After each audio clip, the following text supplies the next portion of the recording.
the annoying idiot in question. She'd met a lot of narcissistic pigs while earning her doctorate in linguistics, and a few more among the faculty at the University of California, Berkeley, where she now taught. But he took the cake. He was a great brute of a man, with wide shoulders, a barrel chest, and an attitude of superiority that irked Riley. Even if she wasn't already so much on edge, the presence of that awful man would have made her so. Worse, her mother was very fragile right now, making Riley extremely protective of her, and his constant sexual innuendos and filthy jokes around her mother made her just want to shove him overboard.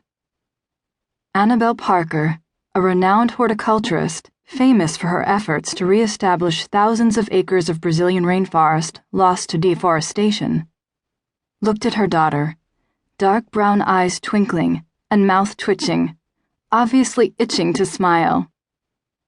"Unfortunately, honey, we're in piranha territory."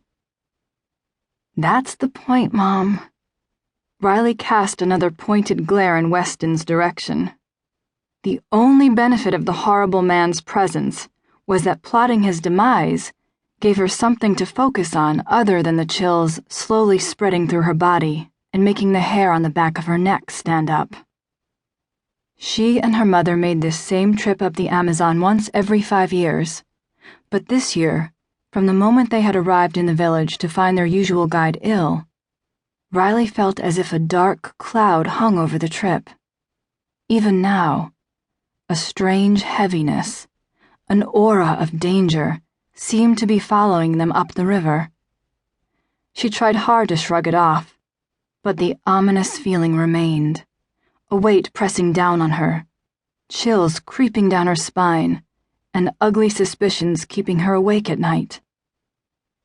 Perhaps if I could accidentally cut his hand as he goes overboard. She continued with a dark smile. Her students could have warned the man to beware when she smiled like that.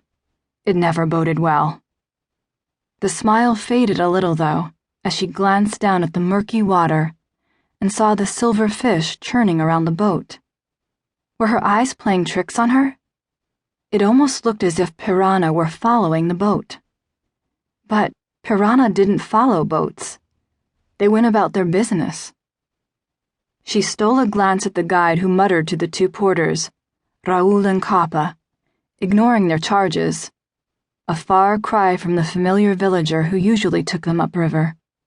The three men looked very uneasy as they continually studied the water. They too seemed a little more alarmed than usual about being surrounded by a swarm of flesh-eating fish. She was being silly. She'd been on this same trip many times before without freaking out over the local wildlife. Her imagination was working overtime. Still, piranha seemed to be all around their boat, but she couldn't see a single flash of silver in the waters surrounding the boat chugging ahead of them. "Ruthless child," Annabelle scolded with a small laugh, drawing Riley's attention back to the aggravating presence of Don Weston. "It's the way he looks at us," Riley griped. The humidity was so high that every shirt Riley wore clung to her like a second skin.